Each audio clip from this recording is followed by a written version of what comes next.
Alléluia. Nous avons commencé l'école de ministère où j'ai parlé de l'appel. Mais pas seulement de l'appel pour prêcher l'évangile, mais de l'appel à tous les niveaux, selon la grâce et la bénédiction que Dieu a mis dans la vie de tout et chacun. Alléluia. Amen. Et aujourd'hui, je vais parler précisément de l'onction, mais de l'onction dans le ministère. L'onction dans la présence de Dieu. Alléluia. Qu'est-ce qu'on appelle l'onction? Accompagne-moi bien, s'il te plaît. L'onction, c'est le pouvoir ou la puissance de Dieu qui opère sans limite. C'est la puissance et le pouvoir de Dieu qui est mis en route et manifesté par le Saint-Esprit, qui est le garant de l'onction. Et cette onction-là, cette puissance-là, peut être utilisée pour créer, utilisée pour guérir, utilisée pour instruire, utilisée pour frapper, utilisée pour restaurer, utilisée pour éduquer, utilisée pour mettre de l'ordre. Alléluia. L'onction, c'est la puissance de Dieu qui fait descendre dans la vie d'une personne ou dans un lieu, qui fait descendre sur une terre. C'est-à-dire, c'est une confirmation de sa présence et de son approbation. Amen.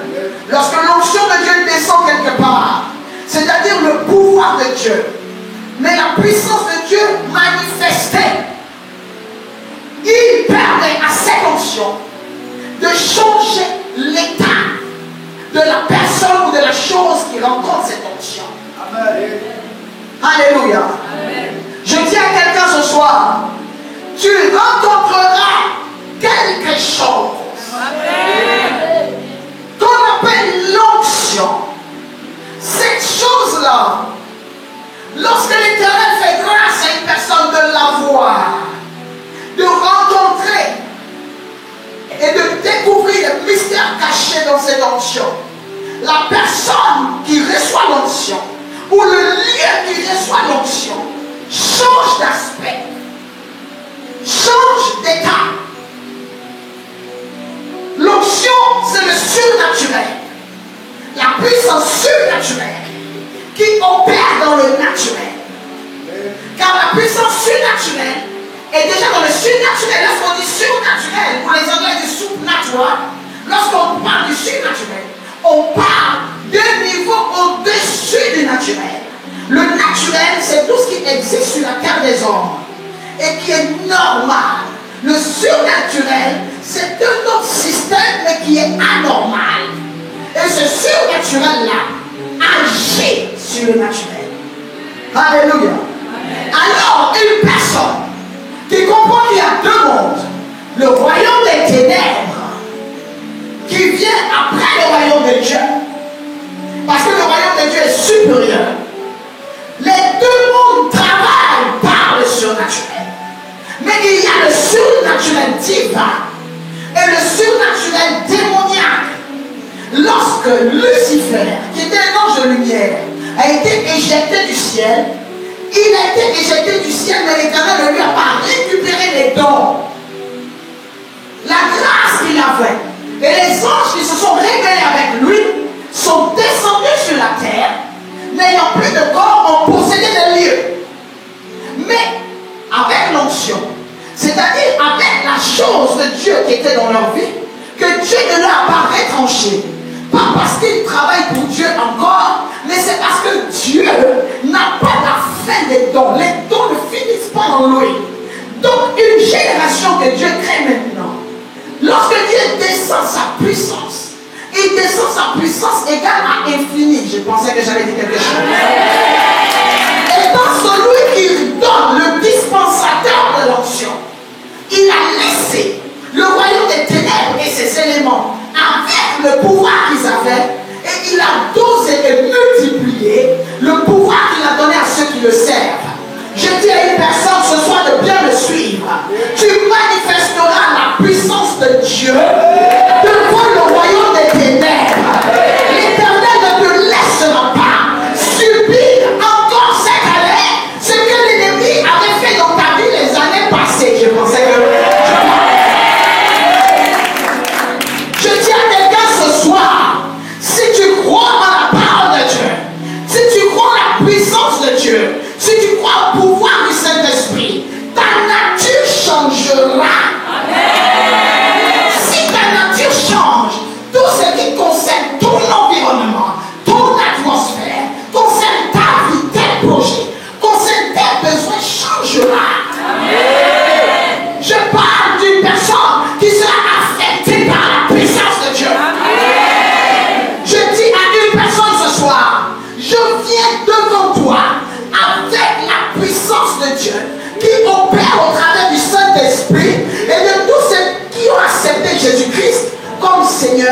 et sauveur personnel.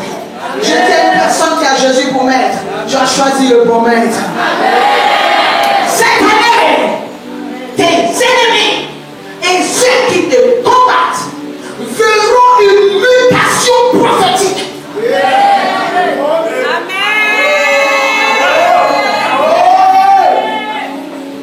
Cette année, l'onction dont je parle, ce n'est pas l'onction que tu vois qui fait seulement tomber les gens. C'est aussi une manifestation de la puissance de Dieu dont je parlais. Mais ça ne se limite pas à ça. L'onction que elle descend quelque part, elle vient pour mettre de l'ordre. Lorsque l'onction vient pour établir un équilibre.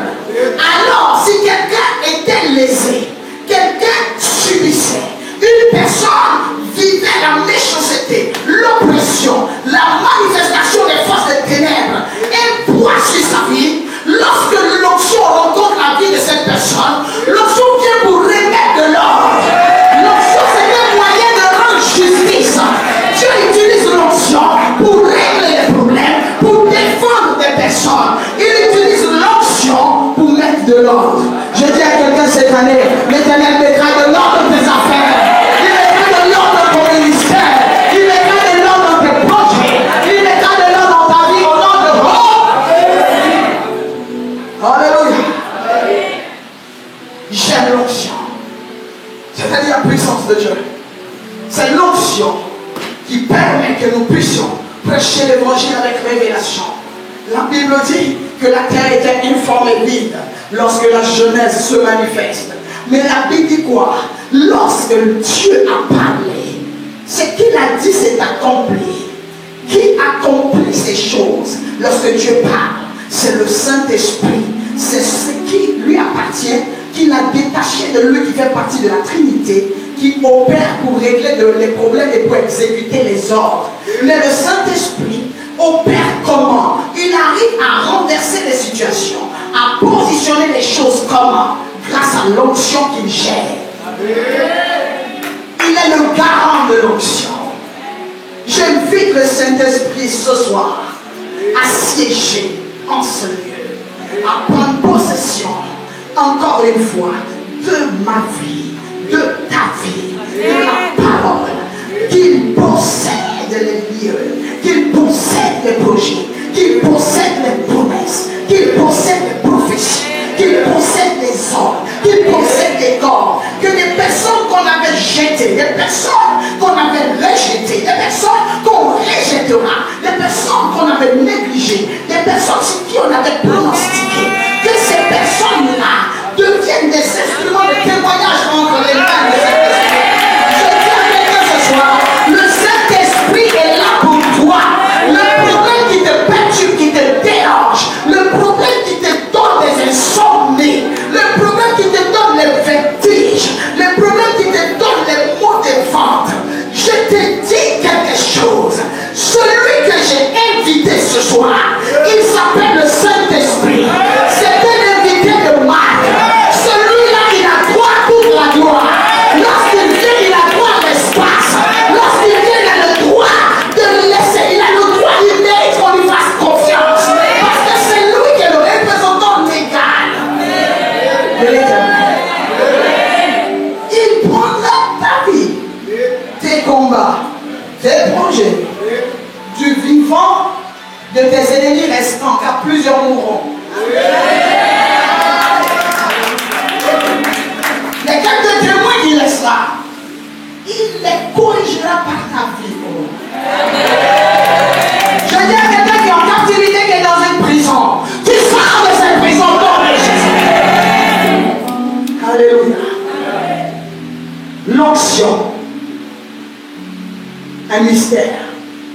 Je vais parler aujourd'hui en développement. Dans mon développement, je parlerai de pourquoi l'onction dans le ministère. Nous avons besoin de la puissance de Dieu dans le ministère. Nous avons besoin de la puissance de Dieu dans nos affaires. Nous avons besoin de la puissance de Dieu dans nos projets. Nous avons besoin de la puissance de Dieu dans tout ce que nous devons faire. Pourquoi l'onction dans le ministère? Nous allons prendre nos Bibles dans le livre de Zacharie 4. Zacharie 4, à partir du verset 6.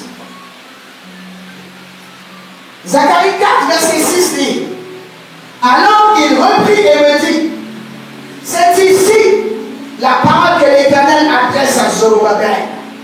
Ce n'est ni par la force, ni par la puissance, mais c'est par mon esprit, dit l'Éternel des armées. Quelqu'un répète après moi: ce n'est ni par la puissance, ni par la force, mais par mon esprit. Il dit, mais c'est par mon esprit. Alléluia. Amen. Dit l'Éternel des armées. Nous devons avoir l'onction. Vous devez être loin. Parce que personne ne peut réussir son ministère sans passer par la loi du surnaturel. Alléluia. Personne ne peut accomplir son ministère par la force naturelle, ni par la puissance humaine. Un homme de Dieu, une femme chrétienne, un enfant de Dieu qui a accepté Jésus-Christ comme sauveur personnel, comme Seigneur, je dirais, et sauveur personnel, ne vivra pas une vie de paix sans l'onction. Le jour où tu acceptes Jésus-Christ, tu viens d'être un opposant farouche du royaume des ténèbres. Alléluia. Tu viens de dire à Satan, je te quitte. Je m'attache à un Dieu en qui j'ai cru. Tu deviens son ennemi automatiquement. Et tu vas voir qu'en tant qu'ennemi et opposant, tout ce que tu feras, tous les projets que tu auras, tout ce que tu essaieras de bâtir, tout ce que tu essaieras de faire, va rencontrer des problèmes. Parce que l'ennemi ne s'assillera pas. Il ne croisera pas les bras. Je dis à quelqu'un qui traverse le combat, une personne qui traverse l'opposition, une personne qui traverse le blocage, mais qui a accepté l'Éternel comme Dieu, Jésus-Christ comme Seigneur et Sauveur, qui a accepté le Saint-Esprit comme consolateur. Ce n'est pas parce que tu traverses les combats que Dieu n'est pas avec toi. Les combats que tu traverses sont la confirmation que tu n'es pas dans le camp du diable. Si tu étais dans le camp de l'ennemi, il n'allait pas te combattre, il n'allait pas t'en vouloir, il n'allait pas te détester. Je dis à une personne, nous sommes dans la bonne position. Je dis à quelqu'un, l'ennemi commencera, mais il ne pourra pas achever. Quelqu'un aime ce que je fais. Quelqu'un aime ce que je fais. Je suis en train d'annoncer, mais j'annonce par le Saint-Esprit. Je dis à une personne, je crois en un Dieu que tu vas découvrir. Celui-là, il ne respecte aucune hiérarchie. Il ne respecte aucune malédiction. Il ne respecte aucune opposition. Il ne respecte aucune loi établie par l'ennemi. S'il veut te sortir des combats, des problèmes, il utilisera tes ennemis pour augmenter la fournaise. Et pendant qu'ils augmentent la fournaise, il te fera danser dans la fournaise. Il t'utilisera pour les ridiculiser. Je dis à quelqu'un, ce n'est ni par la puissance des hommes, ce n'est ni par la force, mais par l'Esprit de Dieu. Celui qui a l'Esprit de Dieu est riche. Celui qui a l'Esprit de Dieu a le pouvoir. Celui qui a l'Esprit de Dieu a la réponse. Celui qui a l'Esprit de Dieu a les clés du royaume. Celui qui a l'Esprit de Dieu finira par humilier le royaume des ténèbres.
Le propriétaire de ce message a dit sûr. Et le propriétaire dit 3 fois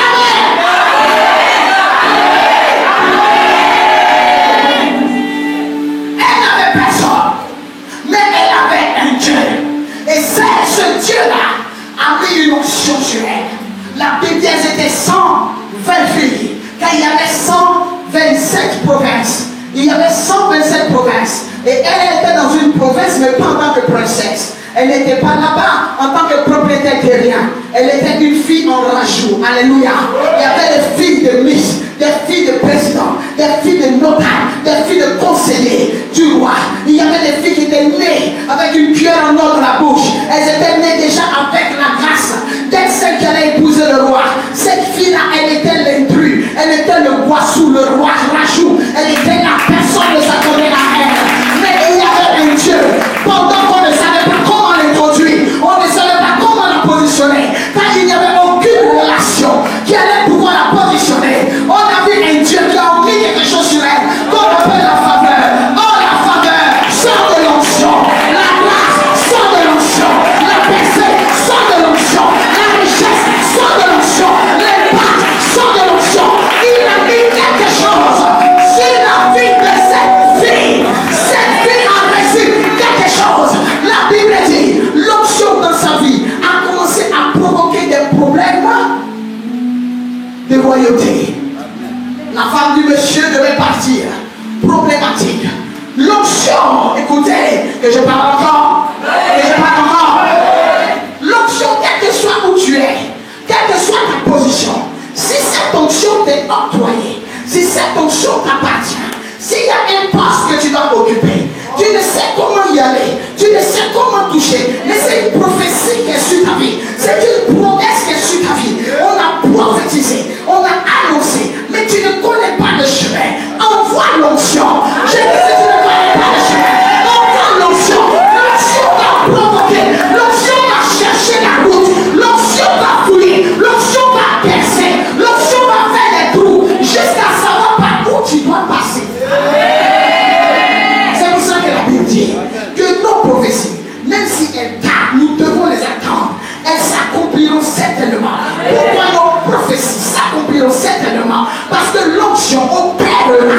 L'onction fera en sorte que les chemins s'ouvrent. Je dis à quelqu'un qui a un ministère, à une femme qui a un mariage, je rectifie. Une femme qui est en voie aussi de mariage. S'il y a quelqu'un qui a un problème de santé, j'appelle la puissance de Dieu. J'appelle l'onction. J'appelle la grâce de Dieu. J'appelle le pouvoir de Dieu. Je demande qu'on fasse un chemin.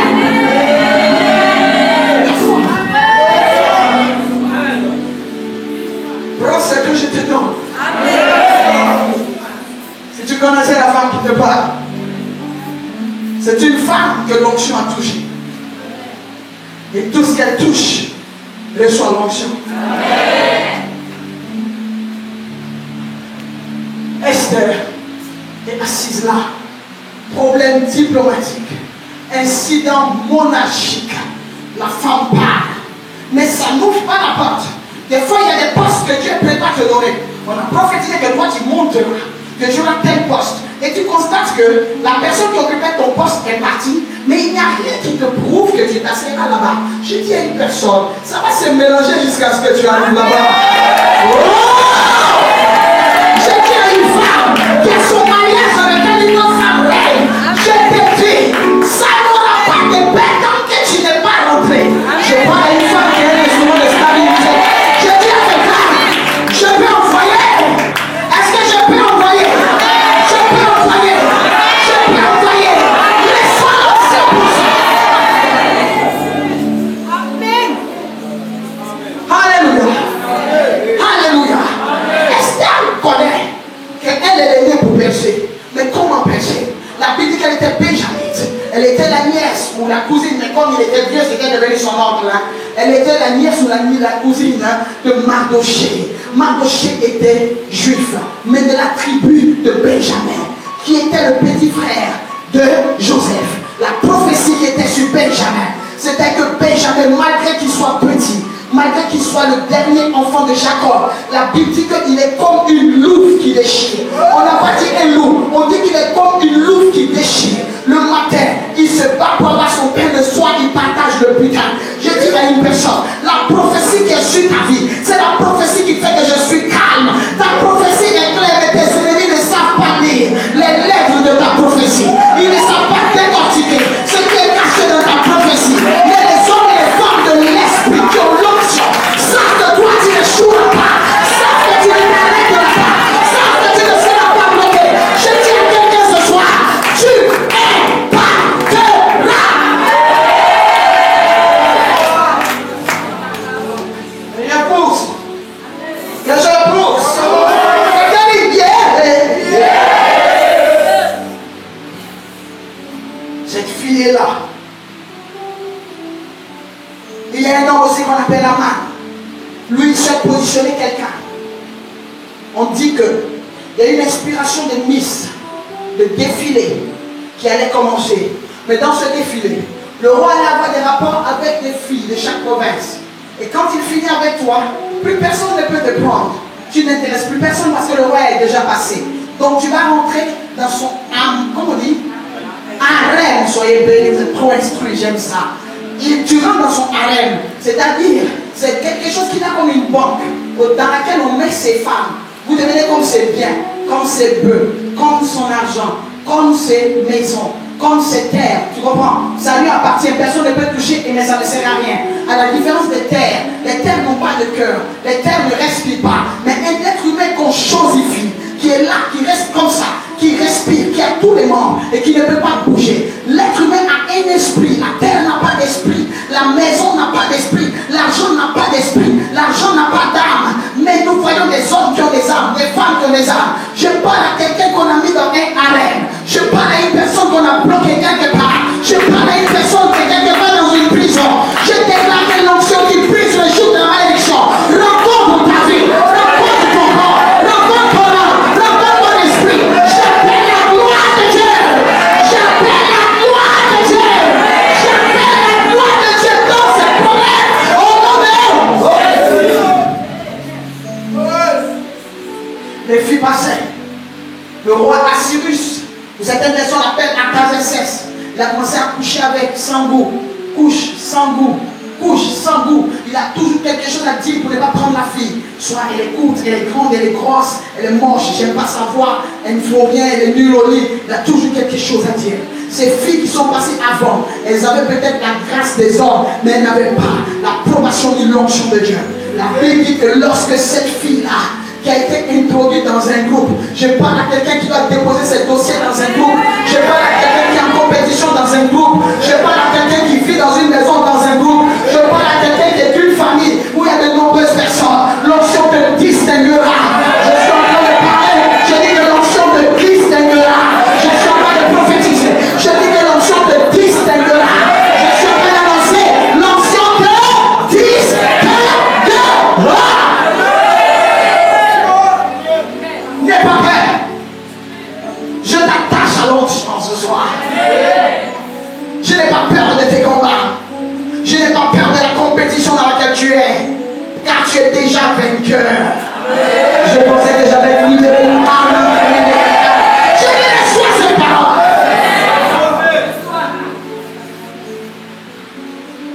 Cette jeune fille passe. Les gens passent. Les filles passent. Les gens passent. Les filles passent. Lorsqu'un enfant qui a l'onction doit passer, il faut que la personne ait un guide, quelqu'un pour l'orienter. La Bible dit qu'elle avait un homme qui était de la même race, de la même espèce, qui était de la même tribu. Une race, lorsque nous sommes entre nous des vainqueurs, des chrétiens, nous avons besoin de quelqu'un qui a la loi de leadership ou de la leaderance dans sa vie. La Bible dit que Mardoché a été comme son père spirituel. Il l'a orienté, il lui a dit ne fais pas ça, fais ça. Si on te dit ça, ne fais pas. Si on te dit comme ça, je dis à quelqu'un, ce qu'on peut dire à d'autres personnes et que ça échoue, avec toi ça produira. Je dis ça, produira. Je pensais que j'étais en train de bouger dans le ciel. Je dis ça, produira.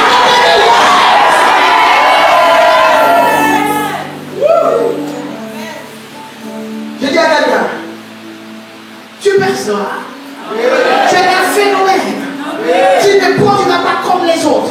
Tu as ton champ d'engrais. Tu as ton champ de saison. Tu as ton champ de terre. Je parle à un enfant de Dieu qui va être un fruit de contre-saison.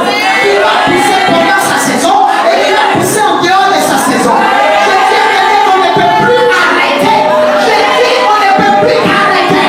Je dis connaissez la force de frappe de la révélation qui sort de ma bouche. Je dis qu'on ne peut plus arrêter.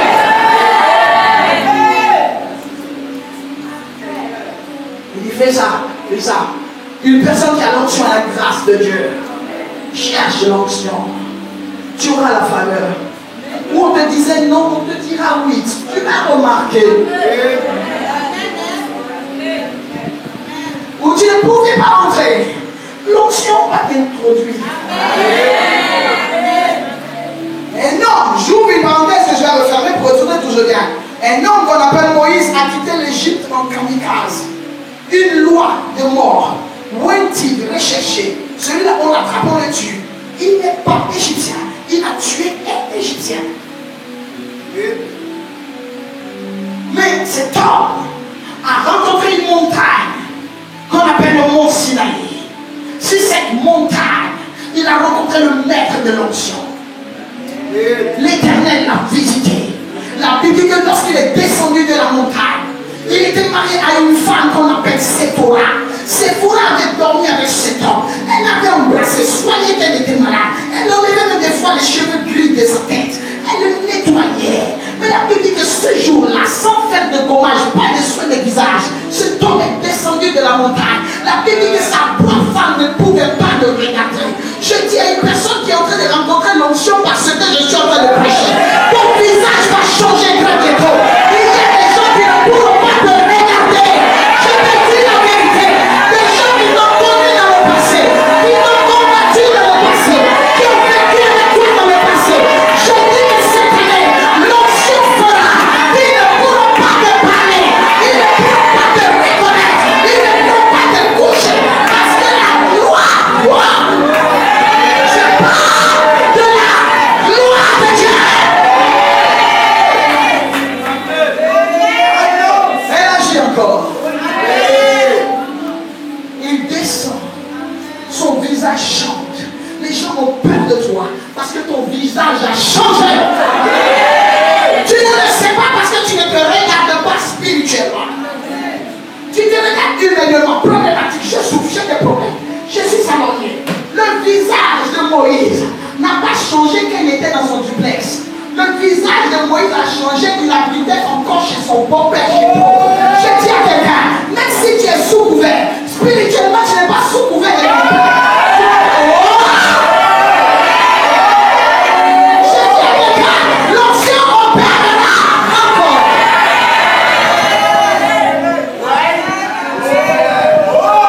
Il était sous couvert. Il vivait chez son beau-père. Mais l'onction n'a pas considéré ça. Si Dieu veut te visiter, il veut te oindre, te remplir, te combler. Il veut te faire du bien. Que tu sois chômeur, travailleur, célibataire. Dieu s'en fout de ça. Ce que les gens pensent de toi, c'est pas ce que Dieu pense de toi. Si l'onction veut te visiter, même aux toilettes, elle te visitera. Dans la feuille, elle te visitera. Dans les combats, elle te visitera. La gloire de Dieu n'a pas besoin de passeport pour te visiter.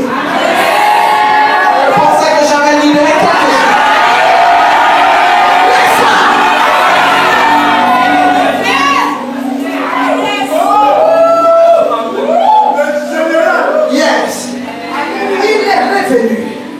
Il est rentré en Égypte.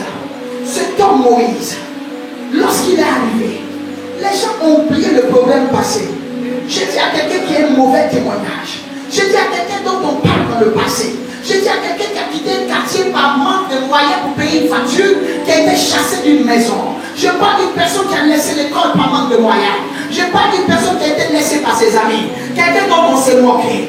Tu vas rencontrer ce que j'appelle l'onction. Cette onction, lorsqu'elle tombera sur toi, tu vas revenir. Les mêmes gens qui ont dit que tu es fini, ces personnes vont acclamer. Les gens qui ont dit que c'est fini, Dieu ne peut plus rien faire. Les gens qui ont dit que tu as échoué, ces personnes seront en train de parler avec toi à égalité.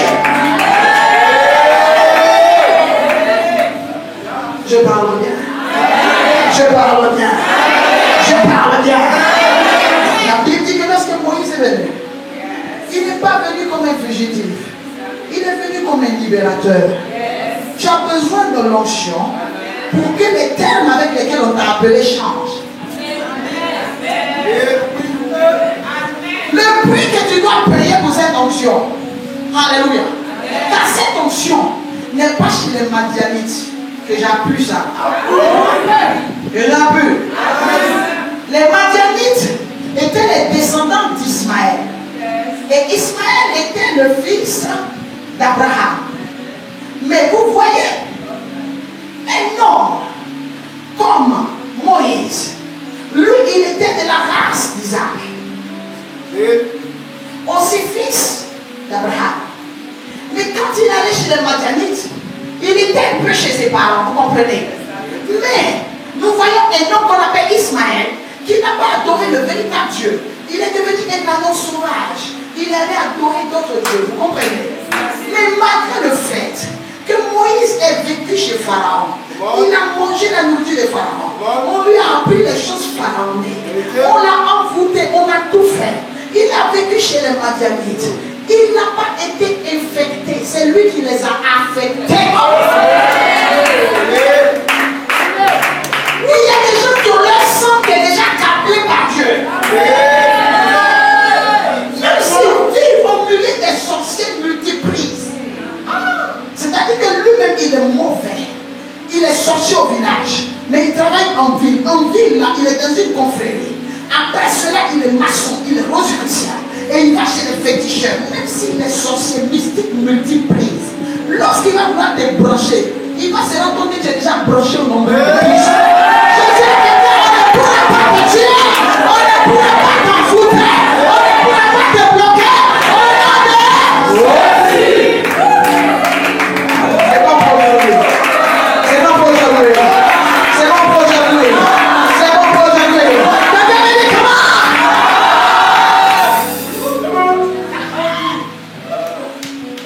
Comme le miel. Mais ce miel que je déguste aujourd'hui qui est si doux, il sort d'un lion, d'une femme qui est passée par le feu. C'est que je te prêche, je ne te prêche pas l'histoire de quelqu'un. J'ai expérimenté ça avec Dieu. Les gens m'ont laissé tomber, Dieu m'a soulevé. Je dis à quelqu'un qui traverse le combat, crois-moi, tu sortiras. Je connais le produit que je te vends. Il s'appelle Jésus. Je suis agent commercial, je crois. La preuve, je porte ce produit en moi. J'ai les fruits de ce produit dans ma vie. Alléluia. La Bible dit, il était chez les Ismaélites. Les Madianites, descendants d'Ismaélites. Mais lorsque Dieu l'a rencontré, il a vécu quelque chose qui a fait qu'il ne pouvait plus rester chez les Madianites. Aujourd'hui, tu ne peux plus rester dans ta famille. Pourquoi? Parce que Sinaï est en contact avec toi. Tu as rencontré un Dieu qui t'a parlé.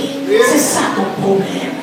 Mais je dis à quelqu'un, la bouche des gens, ni la malédiction des gens ne peut pas empêcher que tu retournes en Égypte et que tu montres quelque chose à Pharaon. Je dis cette année, la vapeur va se renverser. Il retourne en Égypte.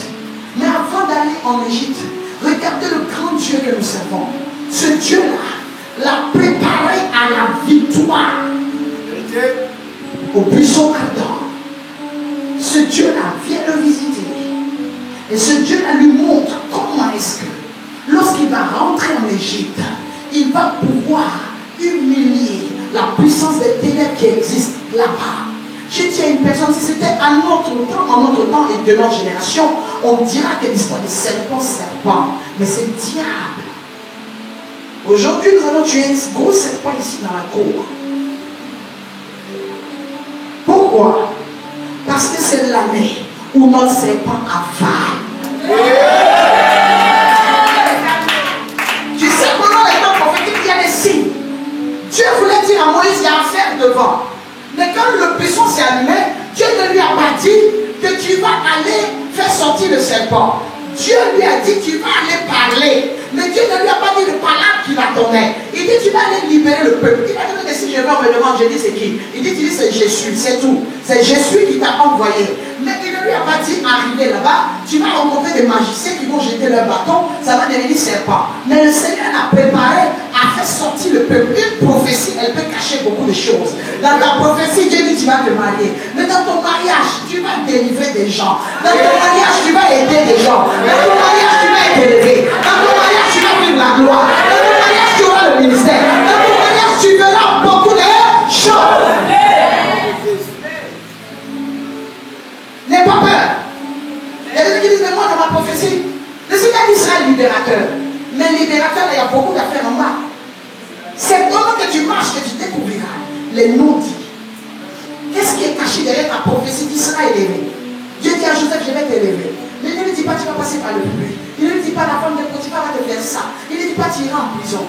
Il lui montre sa vie présente et il lui montre sa vie future. Le milieu là, c'est des détails. Je dis le milieu là, c'est des détails. Tu dompteras le milieu. C'est pour cela que David dit, lorsque je marche dans la vallée de l'ombre de la mort, je ne crains aucun mal parce que tu es avec moi. Parce que lui, le milieu de la vallée n'est pas son problème. Il est au début de la vallée et son objectif, c'est la fin de la vallée. Il sait que le milieu de la vallée, ce sont des détails, c'est le transit. Tu peux passer par là, passer par le combat, passer par les épreuves, passer par le chômage, passer par le célibat, passer par la maladie, passer par l'envoûtement. Mais tu ne mourras pas dans le chômage, pas dans la maladie, pas dans le célibat, pas dans la maladie, pas dans l'accident, pas dans l'empoisonnement. Tu verras que ça là, c'était un arrêt de bus. Après le bus continue, c'est pas le dernier. Quelqu'un va très fort.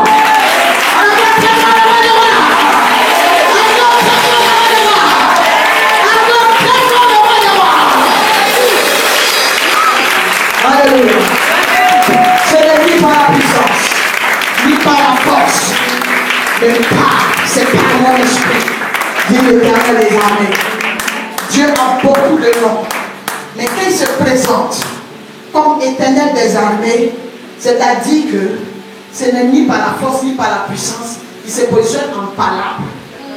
Je dis à quelqu'un, toi tu es faible, toi tu es femme, toi tu es malade, toi tu es fragile, mais Dieu n'est pas femme, Dieu n'est pas malade, il n'est pas fragile, il n'est pas handicapé, il n'est pas chômeur.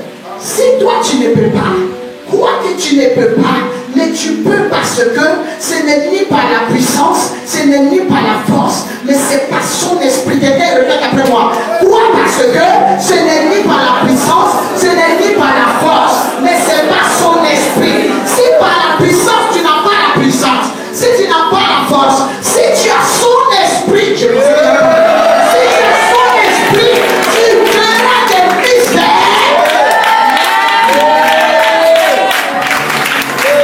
Qui s'opéreront au nom de Jésus. Pourquoi avoir l'onction? Nous devons avoir l'onction pour corriger nos ennemis. Au nom de Jésus.